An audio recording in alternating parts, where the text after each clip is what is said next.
Hello everyone, thank you first of all for stopping by the video. I hope you are having a great day so far and I hope it continues to be great.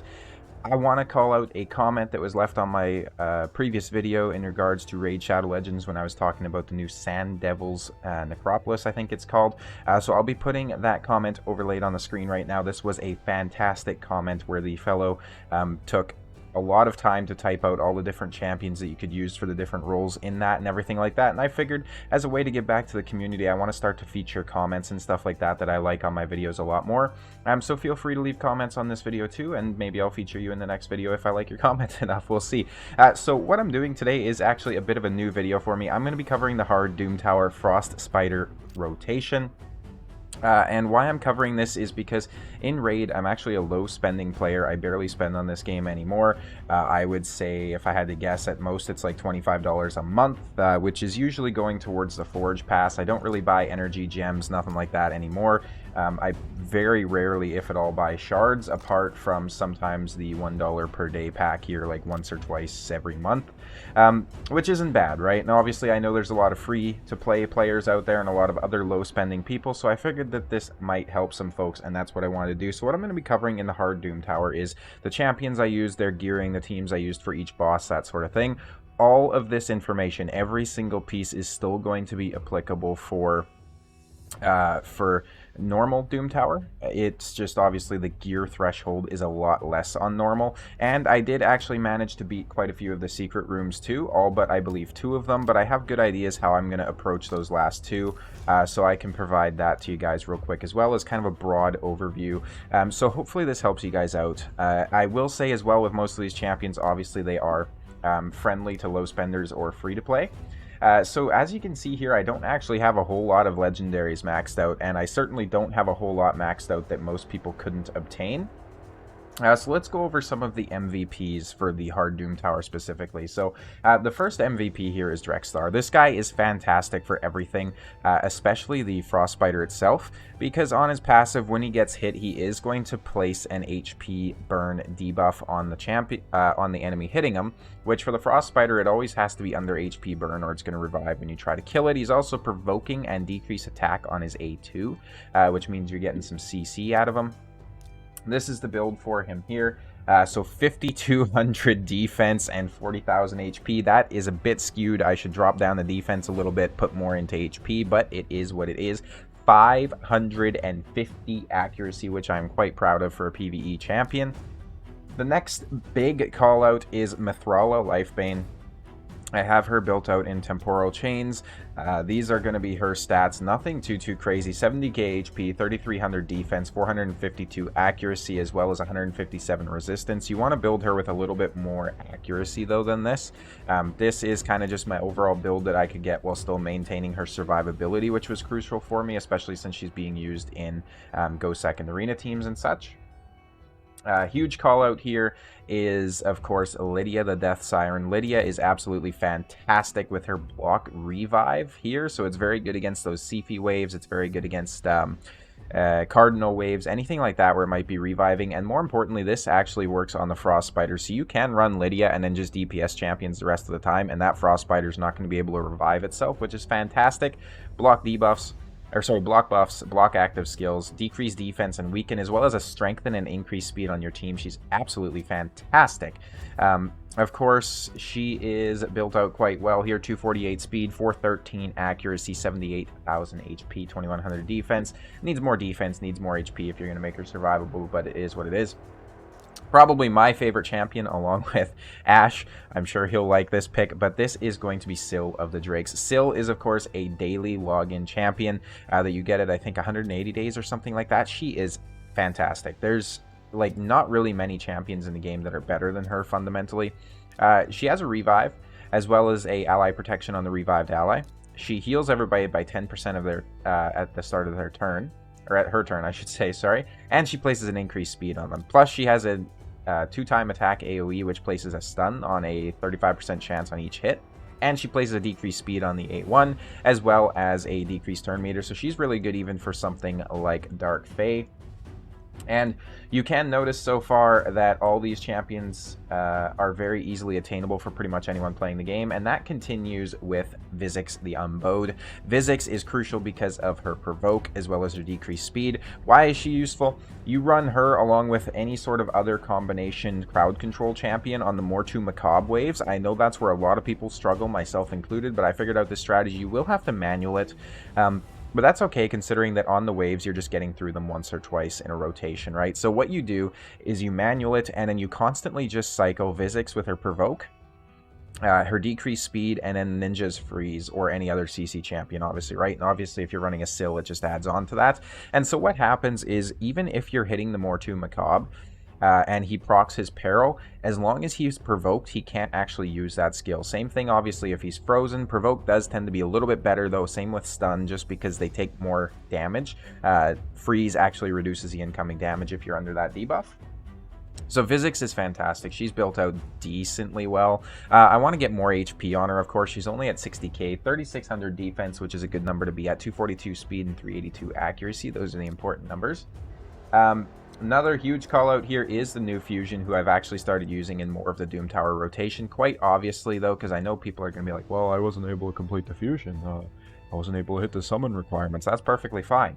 I didn't start using this champion until very recently, because obviously he wasn't out when I originally beat the hard Doom Tower. So for those naysayers, you don't have to tell me that. I made alternative options for myself, which basically just replace this dude with Syl, and you're good to go. So he's got a revive all dead allies with a strengthen. He's got a cleanse, block debuffs, and a heal.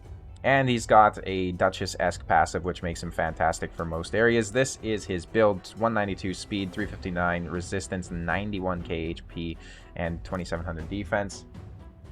Some other callouts are Mighty Uko. Not going to go through his kit very much. Most people will know it. He's not as important of a callout, but if you're playing against, say, Sifi Wave, something like that, he's very good for stripping the buffs and then placing block debuffs.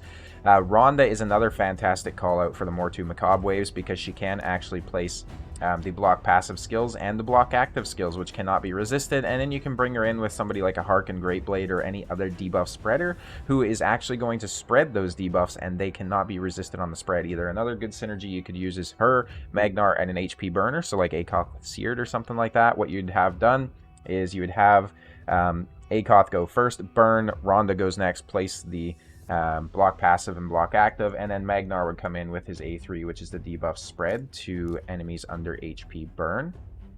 So you take 2 random debuffs from the target and place them on all enemies under HP burn. So as long as you only have the 2 debuffs from Rhonda, it shouldn't be spreading the HP burn, because obviously they're already under it. Plus then you have some very good nukers on your team and everything like that, right? Seer is a great call out, actually. I don't use her in my Doom Tower comps at all. Reliquary, or not Reliquary Tender, Rector Draft, here's her build. Decent stats overall, 500 resistance. It's nothing too crazy. Enough talking about the champions, though. We're going to get in here and go through the Doom Tower. So going to start at the top here, basically, just so I can show you the team. So this is the team that I'm using, full auto for the Frost Spider. It is not fast by any means. My best time is 632. So basically the way it works is you have Ninja and Drex to help get through the waves. You have Lydia for decreased defense and weaken, as well as the block revive on the boss. You have Syl for some CC, and you have Pythion for the cleanse. I think that's how you'd say his name. That's how I'm going to say his name, is Pythion. You have him for the cleanse, the block debuffs, all that stuff, so you're not getting frozen. So this is a very good team, which works quite well, as you can see. Magma, this is going to be my team here with some AI preset adjustments. So if I go in here, and if we look at the round 3, you can see Vogoth is prioritizing his A2, which is the Provoke. Mr. Black Knight here has everything turned off except his A1, which is the Provoke. Syl has her A2 turned off. Ultimate Death Knight is coming in here, it's perfectly fine, and then Vizix, of course, is prioritizing her Provoke as well. This is certainly a slower team, just because I didn't bring in a whole lot of damage. I just want to make sure that I was consistently provoking the Magma Dragon. I don't know why I stuttered saying that, but if you have a champion that can more consistently provoke, like a War Chief or something like that, that would work far superior for you, of course. So again, just tune these teams to whatever works for you. You don't have to follow these teams specifically. For my Scarab King, this is the team I use, and this is actually a solo Vergis. So it is quite slow, it's 16 minutes, but that's perfectly fine. I just leave it running overnight, that sort of thing. So basically everyone here is going to die except Burgess, and then he basically just goes on and solos a Scarab. He is built out in Destroy set, so he's actually destroying the enemy max HP as he goes, so it's kind of a compounding effect where the run gets faster the longer it goes on, if that makes any sort of sense. Nether Spider, excuse me. I will warn you, this is not a full auto team. I could probably switch out Reliquary for someone like Pythion now, just since he is pretty much a direct upgrade. He's got the revive, he's got the cleanse, he's got the heals, all that good stuff. And he's actually healing on the A1, so that's a great substitution to make. So that would be a good way to switch it out. I manual this though, so basically you have Helior in here, transferring the debuffs over to the main Spider. You have Ninja coming in with an AoE freeze and then a burn. You have Syl coming in for a bit of more CC. You have Doom Priest, not Doom Priest, Raptor Trath coming in, basically to heal everybody up, keep them under Veil, all that kind of good stuff. And then I think that is it for the bosses, actually. So hopefully that helps somebody at least. We'll go through the secret rooms here a little bit, starting at the bottom. So secret room 1 is Epic Champions only, which is pretty easy. This is the team that I use. So Orin is built out in a solo dragon build. We got Rector in here, and then some heals and CC and HP burn and all that good stuff. So a super easy comp. You want to bring in like any sort of crowd control. You want to bring in any sort of speed boosts, any sort of reflect damage. Like a Geomancer is fantastic for this as well. Secret Room 2 is going to be Champions from the Dark Elves faction only. This is good as you play the game. You will come across Dark Kale. You will come across Vizix, Mithrala, and Lydia, all just by playing the game. So Coldheart here could realistically be switched out for any champion, even your Kale, if you just want to run your starter champion, right? So this is a very easy team to assemble, very free-to-play or low-spender friendly. The thing with this team is it's just going to be the gear threshold. You have to make it past. That's about it. Secret Room 3 is defense champions only. Pretty easy. Once again, we have 1, 2, 3, 4, 5 champions that everybody should be able to access as long as you did the Tatura fusion, because Drex is coming from the Bazaar. Syl and Vizix are daily logins, and then Ultimate Death Knight had his promotional time as well. There are some other great champions you can use here, like for example Jizo is someone that everybody gets. Akoth is someone everybody gets. Everybody's going to get Grush.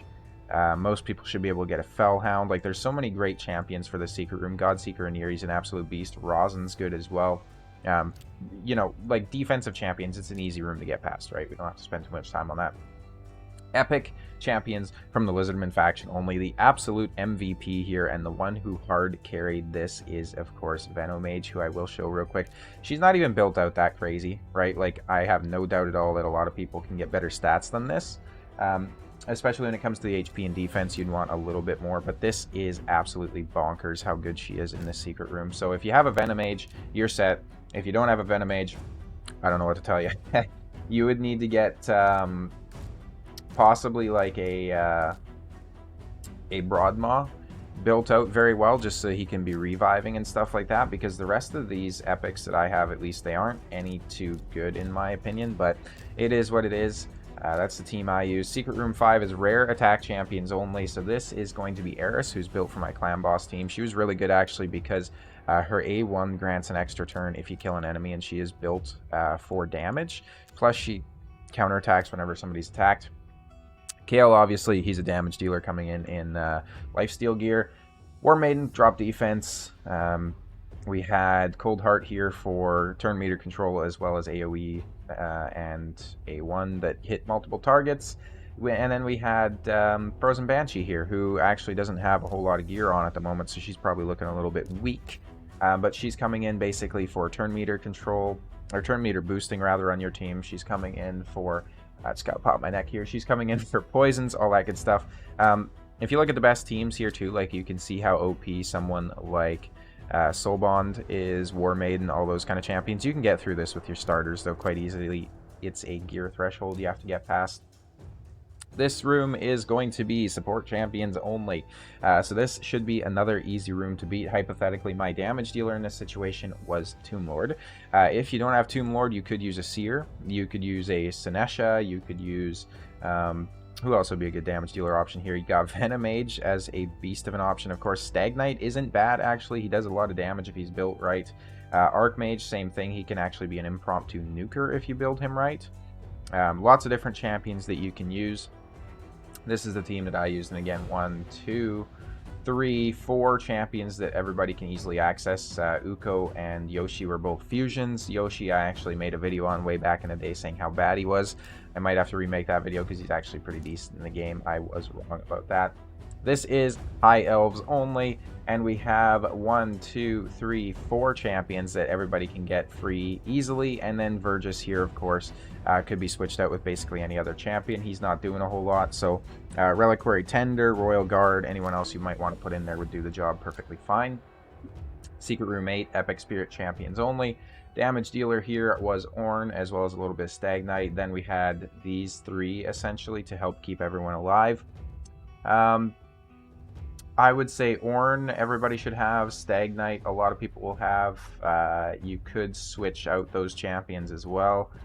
So other damage dealers, you got Magnar's a fantastic option. You got Fane, who would do well for me. She's built for Clan Boss. CC, you got someone like Rockbreaker. You got Grush coming in for heals. Another fairly easy room to beat.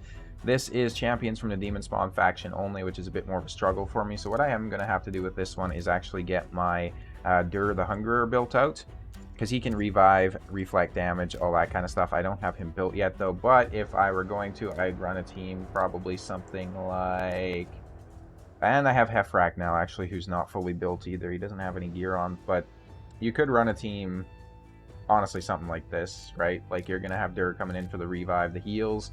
You got heals, block damage, you got CC, you got damage, and you got more CC right here, so that's going to make this stage very easy. It's just basically right now I don't have the gear on some of the champions to get past it. HP champions only. I was building up Melga for this, so if I were to do this again, I'd probably run some sort of a team, maybe like this.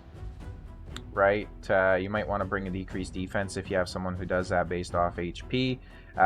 Ironclad here is actually a good call out if he's in an immortal set with like a stun set or something like that, because when he heals, this surplus damage actually can apply status effects. So if you put him in a toxic set, a stun set, freeze set, anything like that, he can actually place that. Someone like a Claude Breastfeeder here would be a very good way to go as well, with, you know, all the buffs he's bringing and stuff like that. Secret Room 11 is Epic Champions from the Undead Hordes faction, so I actually ran Husk and Dark Elhain as my damage dealers, with these 3 supporting. So it was a decently long run, but you know what? I got it done. It's once per rotation. I'm perfectly fine with that.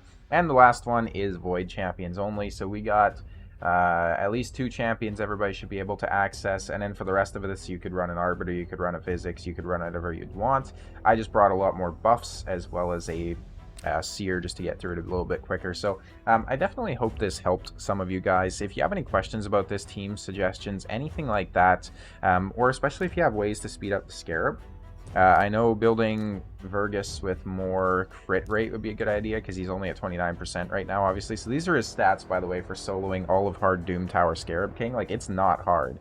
It's really not hard. So he's built in Immortal, and he's built in Destroy, and that's all you need.